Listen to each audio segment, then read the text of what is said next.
गुरवे गौरचन्द्राय राधिकाय स्तदालये कृष्णाय कृष्णभक्ताय तद्भक्ताय नमो नमः। सर्वप्रथम मध्य गुरुपाद पद्म नितलीला प्रविष्टम विष्णुपाद अष्टोत्तर शतश्री श्री श्रीमद् भक्ति श्री रूप सिद्धांत गोस्वामी महाराज जी के चरण कमल में अनंत कोटि साष्टांग दंडवत प्रणाम करता हूँ।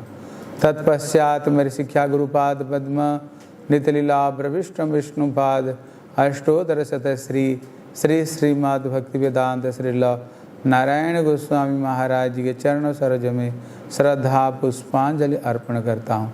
उपस्थित भक्तवृंद सभी को यथायोग्य प्रणाम करता हूँ। आज हम लोग श्रवण करेंगे, हम लोग ये तिलक क्यों धारण करते, ये तिलक का क्या महिमा है। उदाहरण दिया, जैसे एक सधवा स्त्री अगर वो मांग भरती हैं, सिंदूर लगाती हैं, गला में मंगलसूत्र शंखा पहनती हैं, उसको प्रति कोई कुदृष्टि से कोई भी नहीं देखते हैं। उसको देखने से पता चलता है ये परिणता, ये विवाहिता स्त्री है। कहते उसी तरह जब हम तिलक धारण करते हैं, लोगों को पता चलता है इनका कोई स्वामी है, इनका कोई प्रभु है। इसलिए कोई कुदृष्टि से हमारे ऊपर में कोई देखते नहीं। इसलिए श्रीमान चैतन्य महाप्रभु जब स्वयं एक शिक्षक थे, कोई एक छात्र बगैर तिलक के आ गया तो महाप्रभु उसको अपना क्लास में बैठने नहीं दिया। बोला आज तुमने तिलक नहीं धारण की, आज तुमने संध्या वंदना नहीं की, जाओ तिलक धारण करते हुए तभी क्लास में आना। इसका तात्पर्य है अगर हम तिलक धारण नहीं करेंगे तो कहते हम भगवान का जो भक्त हम बन नहीं सकते, ठाकुर जी हमें स्वीकार नहीं करेंगे। इसलिए हम लोग जितने सनातन धर्मी हैं, हिंदू है, आप देखिएगा घर में जब कोई ब्राह्मण पूजा कराने के लिए आता है, सबसे पहले वो तिलक धारण करवाएगा, उसको बाद में ही पूजा करवाएगा। बगैर तिलक के वो कभी पूजा नहीं करवाएगा। क्यों? बगैर तिलक के जो पूजा उसका कोई फल नहीं मिलता है। इसलिए जीव का तो बात ही छोड़ दो। अब देखिएगा हमारे जितने भगवान भी, जैसे भगवान राम उनका भी तिलक है, भगवान कृष्ण उनका भी तिलक है, भगवान नारायण उनका मुंह तो आधा तिलक में ही भरा हुआ रहता है। इसलिए हनुमान जी, गणेश जी, कोई भी आप देवता देखिए वो बगैर तिलक के कोई नहीं रहते हैं। इसलिए तिलक की बड़ी महिमा है। इसलिए पुराण में बताया लक्ष्मी सरस्वती दुर्गा सावित्री हरिवल्लभा नित्य तस्य बसत देह जस्य शंका किंतम तनु। जो व्यक्ति अपना शरीर में ये शंख चक्र गदा पद्म में ये तिलक धारण करते हैं, उनका शरीर में लक्ष्मी, सरस्वती, दुर्गा, सावित्री, ये सब के सब उनके शरीर में निवास करते हैं। भले गंगा गया कुरुक्षेत्रम प्रयागम पुष्करादि च नित्य तस्य सदा तिष्ठते जस्य पद्माकितम बपु। जो व्यक्ति हर समय अपना शरीर में ये तिलक शंख चक्र गदा पद्म धारण करते हैं, उनको शरीर में गंगा, गया, कुरुक्षेत्र, प्रयाग, तीर्थराज, पुष्कर उनका शरीर में निवास करते हैं। दूसरे पुराण में बताए बोले गोपी मृतुल शंखम सालग्राम सचक्रम गृहे अपि जस्य पंचैते तस्य पाप भयम कुतः। ये काशी खंड में बताया जिनके घर में गोपी, चंदन, तुलसी, शंख, सालग्राम और चक्र जिनके घर में रहता है, उनका घर में कभी भी कोई पाप भी प्रवेश नहीं करता है। स्कंद पुराण में बताए बोले गोपी चंदन खंडस्तु जो ददाति ही वैष्णवे कुल मेकतरम तेना संभवितारितम सतम। अगर कोई ये गोपी चंदन, ये तिलक किसी वैष्णव को, साधु को अर्पण करता है, उनको घर में कहते 71 जो उनका पीढ़ी, ये सब के सब मुक्त हो जाते हैं, भगवत धाम को गमन करते हैं। जो मृतिकाम द्वारावतीम समुद्भवा करे समादाय ललाट पटले करोति नितम चौथ चौथ पुंड्रम क्रिया फलम कोटि गुणम सदा भवेत। पुराने में बताया, अगर कोई व्यक्ति तिलक धारण करते हुए कोई भी शुभ काम करते हैं, कहते बगैर तिलक के शुभ काम करने से जो फल मिलता है, तिलक धारण करते हुए जब करते हैं, उसको कोटि गुण उसका फल उसको प्राप्त होता है।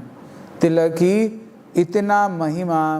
बोले जशांतम काले खब गोपी चंदनम बाहो ललाट हृदमस्तके न प्रयाति लोकम कमलालयम प्रभु गोपाल घाती यदि ब्रह्मा भवेत।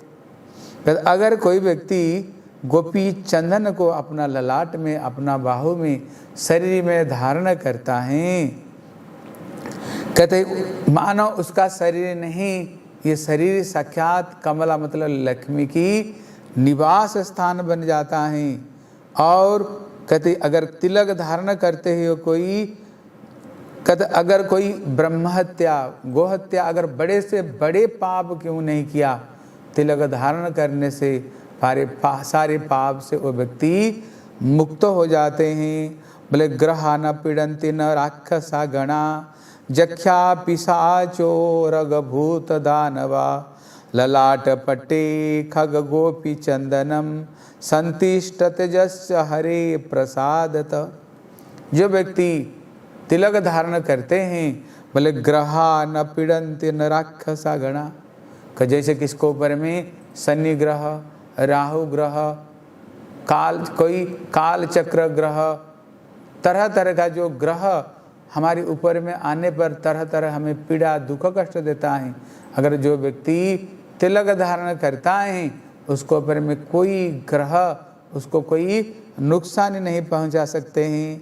कहते कोई राक्षस भी उसको शरीर में उत्पाद नहीं कर सकते हैं। बोले जक्ष पिशाचो अगभूत दानव, कोई राक्षस, कोई यक्ष, कोई भूत प्रेत, कोई दानव, उनका कोई असंतुष्ट, कोई उसको शरीर में कोई प्रभाव नहीं डाल सकते हैं, अगर कोई ये गोपी चंदन को धारण करते हैं। भागवत में आता है, जिस समय पुतना ने कृष्ण को मारने के लिए आई और उसी समय भगवान कृष्ण ने पुतना को वध कर डाले, उसको बाद में माँ जसोदा भी कृष्ण के शरीर में 12 अंग में तिलक धारण कराया।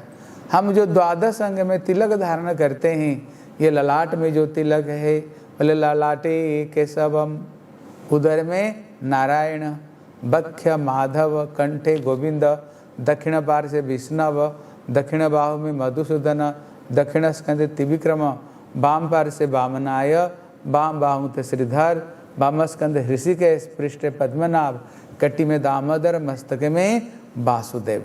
ये जो 12 अंग में हम तिलक धारण करते हैं, ये भगवान का 12 नाम है। अगर शरीर में ये तिलक धारण करे, मानो जैसे कर्ण का शरीर में कवच रहता था, जब तक उसका शरीर में कवच रहेगा उसको कोई भी मार नहीं सकते हैं। उसी तरह अगर हम तिलक धारण करते हुए कहीं जाते हैं, अगर कोई हमारे जीवन में कोई एक्सीडेंट बा कोई अनहोनी होने का रहेगा, तो कोई तिलक धारण करते हुए जाए, उसका शरीर में कोई भी अनहोनी, शरीर में किसी तरह का विपत्ति कुछ भी नहीं आएगा। ये तिलक की इतने महिमा हैं। बोले तुलसी मृतिका पुंड्रम ललाटे जस्य दृश्यते देह न स्पृशन्ति पापम क्रियमानस्तु नारद। ये गरुड़ पुराण में बताया, जो व्यक्ति ऊर्ध्व पुंड्र तिलक धारण करते हैं, अगर कोई उसको केवल दर्शन कर लेते हैं, दर्शन मात्र से ही उसका सारे पाप नष्ट हो जाता है। इसलिए बोले ऊर्ध्वपुंडधर मर्त्य म्रियते जत्र कुतचेत स्वपाके अपि विमानस्त मम लोक महीयते। भगवान खुद कहते हैं अगर कोई तिलक धारण करते हुए कोई शरीर अगर त्याग कर तो कहते वो चंडाल होने पर भी और मेरे लोक को प्राप्त करता है।